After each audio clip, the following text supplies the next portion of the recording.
और एक दिन की बात, 6-7 वर्ष की आयु थी सालबेग की। गांव के सब लोग रथ में बैठ बैठ करके जा रहे थे, बैलगाड़ियों में बैठ बैठ करके जा रहे थे। सालबेग ने पूछा अपनी मां से, ये सब लोग कहां जा रहे हैं? मां ने बताया, जिन जगन्नाथ जी की तुम कथा सुनते हो वो आज रथ में विराजमान हो रहे हैं, रथ यात्रा हो रही है, ये सब उसी का दर्शन करने जा रहे हैं। सालबेग ने कहा, मां मैंने आज तक जगन्नाथ जी को नहीं देखा, मैं भी जाऊं? मां ने कहा, बेटा तुम चले गए तो दो बात होंगी, क्या लौट के आओगे तो शायद मैं तुम्हें जीवित नहीं मिलूंगी क्योंकि तुम्हारे पिता मुझे मार देंगे, और दूसरा काम यह भी हो सकता है तुम यदि चले गए और लौट करके आए, तुम्हारे पिता हो सकता है तुम्हें भी बंदी बना करके मार दें, इसलिए तुम यहीं बैठे बैठे जगन्नाथ जी की प्रार्थना करो। इतनी सुंदर स्तुति गाई सालबेग ने, कोसों दूर से सालबेग की वह स्वर ध्वनि, लाखों करोड़ों लोग रथ खींच रहे हैं महाप्रभु जगन्नाथ जी का।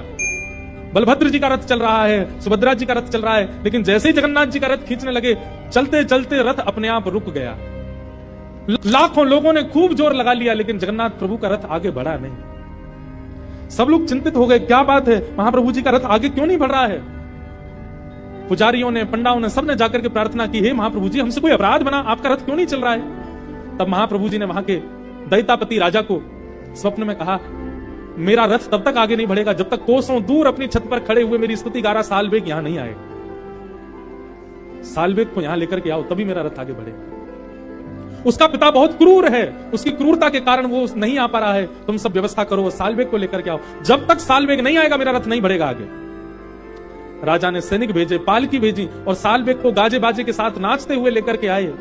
जैसे ही सालबेग ने महाप्रभु जगन्नाथ जी के सामने पहुंचा और पहली बार महाप्रभु जगन्नाथ जी का दर्शन किया, जगन्नाथ जी ने सालबेग का दर्शन किया, बिना किसी के खींचे ही महाप्रभु जगन्नाथ जी का रथ अपने आप आगे बढ़ने लगा। और रत्न वेदी पर बैठे हुए महाप्रभु जगन्नाथ जी झूमने लगे, सबको आज्ञा करने लगे, जल्दी से इसको लेकर के आओ, मेरे हृदय से लगा दो, मैं तड़प रहा हूं इससे मिलने के लिए। सालबेग छोटा सा बालक पहली बार आज जब महाप्रभु जगन्नाथ जी का दर्शन करते हैं, दर्शन करते करते नेत्रों से अश्रुपात होने लगे।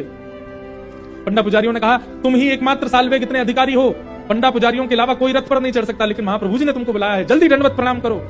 सालबेग ने जैसे ही दंडवत किया, बहुत देर हो गई, सालबेग उठे नहीं। जब पुजारियों ने सालबेग बालक को उठाया, अपने प्राण त्याग चुके थे। महाप्रभु जगन्नाथ जी को प्रणाम करते करते प्राण त्याग दिए सालबेग।